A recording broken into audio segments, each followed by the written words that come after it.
On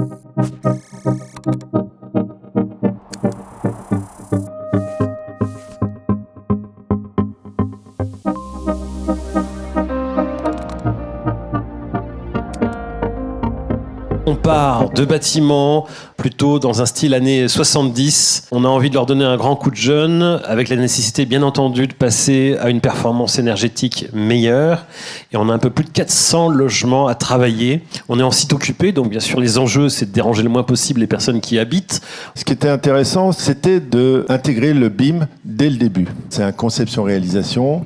Nous avons gagné un concours en association donc avec Bouygues et un bureau d'études. Toutes les façades avant ont beaucoup de balcons, soit environ 3 km de balcons. Ça commence à faire. On a refait finalement toute l'étanchéité, toutes les façades, tous les garde-corps, changé toutes les fenêtres pour améliorer la performance énergétique du bâtiment existant. On avait une volonté de fiabiliser finalement nos études d'exécution. Donc pour ça, finalement, on a modélisé les façades du bâtiment existant en faisant un nuage de points finalement, avec un drone et un scan laser. Cette maquette nous a permis d'avoir un relevé assez précis, plus ou moins 15 mm. Donc ça nous a permis de réussir à industrialiser un maximum les travaux de façade. On a réalisé des plans d'ossature préfabriqués, standardisés pour le bardage, parce que c'était des éléments qui étaient assez répétitifs.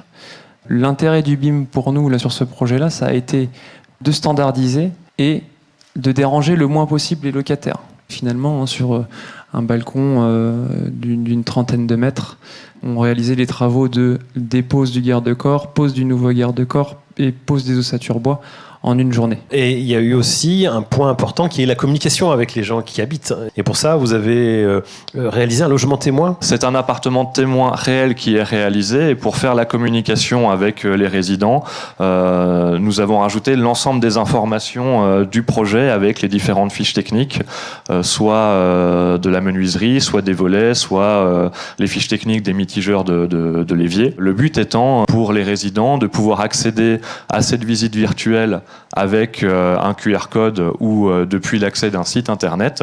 Sur chaque pastille, il y a une vidéo qui va se lancer avec le réglage, par exemple, le fonctionnement des têtes thermostatiques, le fonctionnement de la VMC, en plus de rajouter les fiches techniques. Les entreprises qui exécutent ne sont pas forcément des spécialistes du BIM. Le plaquiste, le menuisier n'a pas Revit et n'a pas un ordinateur à portée de main. Par contre, il a un smartphone. Et du coup, en lui mettant à disposition des informations issues de la maquette avec des QR codes à l'entrée des logements par exemple, on peut démarrer des interventions et puis faciliter la transmission des plans. Par exemple, on va suivre les interventions. Donc là, en scannant le QR code, en étant plombier, je vais avoir accès au quitus travaux de plomberie pour aller signer mon bon d'intervention avec le locataire. Moi, je pense que le BIM déjà, il ne doit pas s'arrêter à la modélisation, mais vous l'avez vu là.